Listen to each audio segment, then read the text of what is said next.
Hello, મારું નામ કીર્તન શંકરભાઈ પટેલ છે.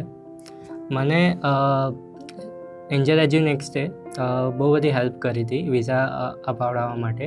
એન્જલ એજ્યુનેક્સ દ્વારા મને જ્યોર્જ વોશિંગ્ટન યુનિવર્સિટીમાં એડમિશન મળ્યું હતું, જેના થ્રુ મને 35%ની સ્કોલરશિપ મળી છે. મને સ્કોલરશિપમાં $13,500ની સ્કોલરશિપ મળી છે. અને એન્જલ એજ્યુનેક્સના ફેકલ્ટીસે મને વિઝા અપાવડાવવા માટે બહુ બધી હેલ્પ કરી હતી, જેમાં એ લોકોની વિઝા પ્રિપરેશન અને વિઝાના ક્વેશ્ચન આન્સર્સમાં ઘણી હેલ્પ કરી હતી એ લોકોએ. અને આ લોકોનું atmosphere as well as faculties member as well as background આ લોકોનું બહુ સારું છે. અને હું જે બી લોકો એબ્રોડ સ્ટડી કરવા માટે અધરવાઇઝ વર્ક પરમિટ માટે જવા માગે છે, એ લોકો જરૂરથી એક વખત એન્જલ એજ્યુનેક્સની મુલાકાત લે. Thank you.